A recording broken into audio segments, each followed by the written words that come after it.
कैसे एक पर्सन की मेंटल एनर्जी जो है वो एग्जॉस्ट हो जाती है, इसके बारे में बात करते हैं। बट उससे पहले आई होप आप सब अच्छे होंगे एंड वेलकम टू डे 27। आज सैटरडे है। आज थोड़ा सा रेस्ट डे रहता है, मार्केट बंद रहता है, वर्कआउट नहीं होता है क्योंकि मेरा फास्ट है। बट एक्सरसाइज करेंगे एंड वॉक करेंगे। एक्सरसाइज में देखते हैं थोड़ा बहुत, अगर स्किपिंग टाइप होगा तो वो करेंगे, बट उससे ज़्यादा वेट ट्रेनिंग नहीं करेंगे। नाउ सबसे पहले फर्स्ट टास्क कंप्लीट करता हूँ जो कि है रीडिंग का। उसके बाद मैं मंदिर जाऊँगा क्योंकि अभी तक मैं गया नहीं हूँ। सुबह से बारिश हो रही थी एंड सैटरडे है तो स्लो स्टार्ट करते हैं डे को। एंड पुरानी वीडियोस मेरी देख लेना, प्लेलिस्ट मेरी बन चुकी है 60 डेज चैलेंज की, तो आप वो चेक कर लेना। आई होप कि आपको वीडियोस मेरी अच्छी लगेंगी एंड इस चैनल के साथ आप कनेक्ट रहेंगे। तो स्टार्ट करते हैं अपने फर्स्ट टास्क के साथ।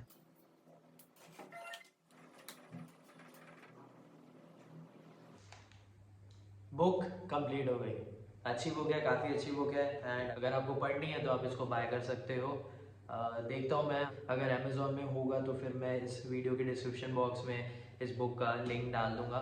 ठीक है, तो अभी जैसे कि ये बुक ख़त्म हो गई है एंड अगर आपको जानना है कि इसकी लर्निंग्स क्या है तो आप मेरे पुराने वीडियो ज़रूर देखो। अगर आपको उसके बाद भी समझ अच्छे से नहीं आता है तो फिर मुझे जो जो चीज़ें समझ में आई हैं एंड जो जो लर्निंग आपको बताने लायक होगी वो मैं आपको बता दूंगा। बट उसके लिए आपको कमेंट करना पड़ेगा एंड बताना पड़ेगा एंड उसके लिए आपको पुरानी वीडियोस देखनी पड़ेगी। तो फिलहाल बुक की एंडिंग कैसे हुई? बुक की एंडिंग ऐसे हुई है कि जो आक्यू है वो बात कर रहे हैं यूरोप और अमेरिका की, क्योंकि ये दोनों जगह पे उन्होंने सेटअप किया था अपना मैन्युफैक्चरिंग। क्योंकि प्रिंस ऑफ वेल्स जो है उन्होंने वहाँ पे बुलाया था कि अपनी कंपनी का कुछ सेटअप करो वहाँ पे। एंड यूएस में भी वो देख रहे थे जिस तरह वहाँ पे वो प्रोडक्ट बना सकें एंड उनके रूल्स के अकॉर्डिंग वो काम कर रहे थे। एंड वो अगर टैक्सेस से रिलेटेड बातचीत कर रहे हैं तो पॉलिटिकल साइड भी कहते हैं, क्योंकि पॉलिटिशियंस को समझाना है, लोगों को समझाना है कि जो टैक्सेस हैं वो चेंज होने चाहिए, या जैसा भी कंपनी अपने प्रोडक्ट को सेल कर सकती है, जैसे भी लोगों को अच्छा लग सकता है। क्योंकि प्रोडक्ट इंपोर्ट होते हैं एंड अगर मैन्युफैक्चर होते हैं तो टैक्सेस अलग अलग होते हैं। तो ये सब के बारे में बात हो रही है। एंड वन थिंग, आक्यो जो है ना वो बहुत ज़्यादा विशनरी रहते हैं एंड वो अपनी बुक में एक जगह पे वो ये बोलते हैं टॉप लेवल मैनेजमेंट है ना, उनका फोकस ये होना चाहिए कि आगे मतलब कि 10-20 साल में टेक्नोलॉजी और क्या कर सकती है, लोगों के लिए वो क्या बेनिफिशियल कर सकती है, क्या तुम चेंजेस कर सकते हो टेक्नोलॉजी में, ये सब की। तो ये सारी चीज़ें हैं एंड लास्ट में यही है आक्यों का बोलना कि भाई सारी कंट्रीज़ को ना एक साथ रहना पड़ेगा, जो ट्रेड है वो अच्छे से करने पड़ेंगे एंड सब चीज़ अच्छा रखना पड़ेगा। वर्ल्ड ट्रेड अच्छे से होना चाहिए, जिस तरह कंट्री की इकनॉमी जो है वो भी अच्छी होनी चाहिए। द वन थिंग जो बहुत ज़्यादा इंपॉर्टेंट है एंड वो लास्ट में जो ये बोलते हैं वो मैं रीड करता हूँ, उसके बाद मैं आपको समझाता हूँ। The challenge is great, success depends only on the strength of your will.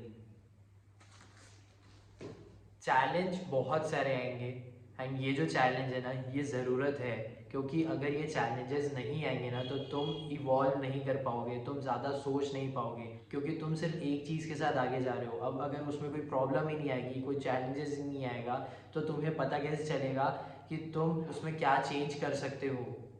वो प्रोडक्ट कभी इवॉल्व ही नहीं होगा, वो कंपनी कभी इवॉल्व ही नहीं होगी।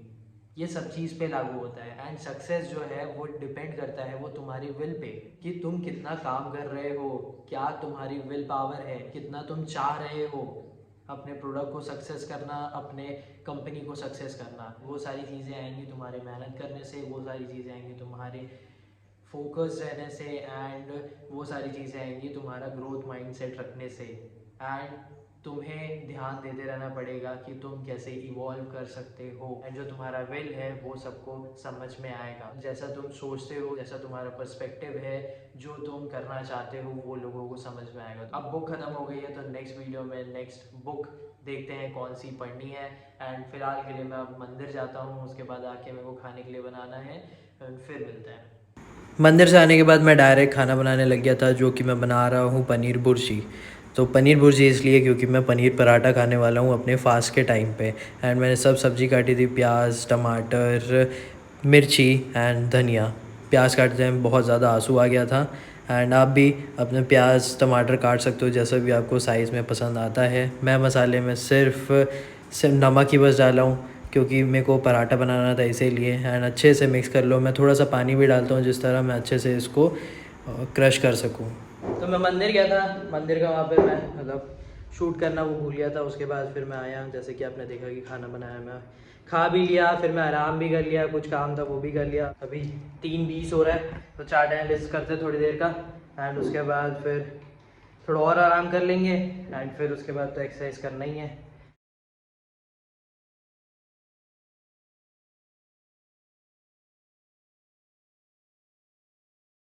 5:15 हो रहा है, वॉक करते हैं क्योंकि एक्सरसाइज तो है नहीं, तो उसके बाद स्ट्रेचिंग कर लेंगे, बाकी थोड़ी बहुत पीटी वीटी कर लेंगे, जैसे स्किपिंग हो, स्ट्रेचिंग, वॉक करते हैं, एंड अगर कोई ऑडियो बुक होगी तो वो सुनते हैं। तो मैं जैसे ही बाहर आया हूँ, ये ऐसा व्यू मेरे को देखने को मिल रहा है, क्योंकि बारिश हुई थी सुबह से, एंड फिर अभी बहुत अच्छा सन देखने को मिल रहा है, तो बहुत अच्छा है, क्लाउड्स बहुत अच्छे दिख रहे हैं।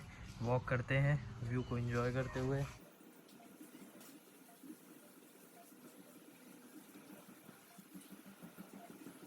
जैसे कि मैंने अपनी पुरानी चैलेंज वीडियो में बात की थी, आई थिंक डे 24 की वीडियो थी, उसमें बात की थी कि जो एनर्जी होती है वो बहुत ज़्यादा इंपॉर्टेंट होती है। एनर्जी मतलब कि physical energy and mental energy.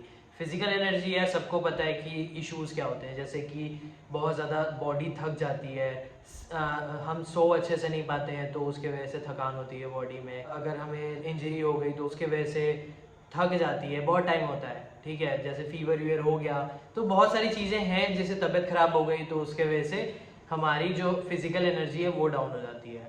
But जो मेंटल एनर्जी है वो बहुत ज़्यादा इंपॉर्टेंट है, एंड मेंटल एनर्जी अगर डाउन हुई देन तुम्हें कुछ काम करने का मन नहीं करेगा, तुम्हारी जो फिजिकल एनर्जी है ना वो भी उसके वजह से डाउन हो जाएगी। इसमें एनर्जी होना बहुत ज़्यादा ज़रूरत है, और इस बात को समझ लो। तो इसी बारे में बात करना है, क्या चीज़ें होती हैं बिकॉज ऑफ दैट एक पर्सन की जो मेंटल एनर्जी है वो एग्जॉस्ट हो जाती है। मैं बता रहा हूँ इस चीज़ को, बट तुमने इसे रियलाइज़ किया होगा लाइफ में। अगर तुम्हें कोई दुख है तो तुम्हारे दिमाग में बहुत ज़्यादा असर पड़ता है। क्यों असर पड़ता है? स्ट्रेस होता है, टेंशन होता है, तो ये सब की वजह से बहुत ज़्यादा दिमाग चीज़ें चलती रहती हैं, एंड तुम्हारा ब्रेन थकते रहता है। बहुत लॉन्ग आवर तुम काम करते रहते हो तो तुम्हारा ब्रेन थक जाता है। अगर डिप्रेशन है, दुख दर्द रहता है जो, उसके वजह से बहुत ज़्यादा प्रॉब्लम होती है, एंड जो फीलिंग्स होती हैं बिकॉज ऑफ डैट तुम्हारा ब्रेन बहुत ज़्यादा थकता है। जैसे कि तुम बहुत ज़्यादा एंग्री हो, ये भी एक फीलिंग है, एंड बिकॉज ऑफ डैट तुम्हारा ब्रेन थक रहा है, क्योंकि तुम्हारा ब्रेन ना बहुत सारी चीज़ों को लेकर चल रहा है एंड सोच रहा है, एंड बिकॉज ऑफ डैट तुम्हारा ब्रेन बहुत ज़्यादा एग्जॉस्ट हो रहा है। जैसे मैंने एक चीज़ बोल दी कि बहुत लॉन्ग टाइम तक काम करते रहते हैं तो उसके वजह से होता है। बट लाइफ में जब कुछ नहीं चलता होता है, जब लाइफ में तुम्हारा जो काम है वो भी नहीं चल रहा है, तब तुम्हें बहुत ज़्यादा टेंशन हो जाता है। तुम्हारे लाइफ में कोई मोटिवेशन नहीं है, तुम्हें कुछ इंस्पिरेशन नहीं मिल रहा है, तुम्हें कुछ काम करने का मन नहीं कर रहा है। पता है, लेज़ी होने से भी ना दिमाग थकता है, ज़्यादा सो जाने से भी ना दिमाग थकता है, उसके बाद में कुछ काम करने का मन नहीं करता। तो एक्टिव रखना बहुत ज़्यादा इंपॉर्टेंट है, एंड बहुत सारे वेज हैं यार, एंड बिकॉज ऑफ डैट ये सारे जो वेज हैं तुम्हारा ब्रेन पूरा एग्जॉस्ट हो जाता है, एनर्जी जो है ना वो खत्म हो जाती है। एंड जो नेक्स्ट वीडियो रहेगा उसमें मैं बात करूँगा कि तुम मेंटेन कैसे कर सकते हो। बट ये जो रीजंस है ना, ये तो भाई लाइफ में होते ही रहते हैं, एंड कुछ चीज़ें होती हैं जो तुम कंट्रोल कर सकते हो, कुछ चीज़ें होती है जो कंट्रोल नहीं कर सकते हो, एंड जिसको तुम कंट्रोल कर सकते हो, जैसे कि तुम्हारा जो ये फीलिंग ऑफ बहुत ज़्यादा स्ट्रेस लेना, टेंशन लेना, या फिर फीलिंग ऑफ सैडनेस है, या फिर एंग्री होना, ये सारी चीज़ें तुम कंट्रोल कर सकते हो, तुम्हें शांत रहना पड़ेगा। इसके बारे में अपन बाद में बात करेंगे, बट येस जो वेज होते हैं वो यही होते हैं, क्योंकि यही सारी चीज़ें तुम्हारे दिमाग में मेंटल प्रेशर क्रिएट कर देती है, इतना ज़्यादा तुम सोचने लग जाते हो, और ये सारी चीज़ें जो होती है ना बिकॉज ऑफ दैट थॉट होती है, और ये जो थॉट होता है इसे तुम्हें प्रैक्टिस करना पड़ेगा। मैंने इसके बारे में वीडियो में बात की है, तो मेरे वीडियोस आप चेक कर सकते हो। अपने जो थॉट्स हैं उसे प्रैक्टिस करना पड़ेगा, समझना पड़ेगा, सेल्फ अवेयरनेस क्रिएट करनी पड़ेगी, तभी तुम्हारा जो ब्रेन है वो कम एग्जॉस्ट होगा। अपन बात करेंगे कि तुम मेंटेन कैसे कर सकते हो, अपन बात करेंगे कि कैसे मेंटल एनर्जी जो है उसे एग्जॉस्ट होने से रोक सकते हैं। एंड सैटरडे के सारे एक्टिविटी कंप्लीट हो गए। शाम को जब मैंने आपको सनसेट दिखाया उसके बाद मैं वॉक किया था, फिर थोड़ा बहुत एक्सरसाइज किया एंड स्ट्रेचिंग भी किया। उसके बाद मैं थोड़ी देर के लिए बाहर चला गया, एंड सारे सारे जो टास्क है मेरे कंप्लीट हो चुके हैं। तो आज के वीडियो को हम विराम देते हैं, एंड मिलते हैं आपसे संडे को। आई होप कि आपको वीडियोज़ अच्छे लग रहे होंगे। Please check out 60 days challenge video, क्योंकि ये चैलेंज मेरे ग्रोथ के लिए है। आई होप आपको वीडियो अच्छी लगी होगी एंड यहाँ तक आप बने हुए हो तो थैंक यू फॉर वॉचिंग।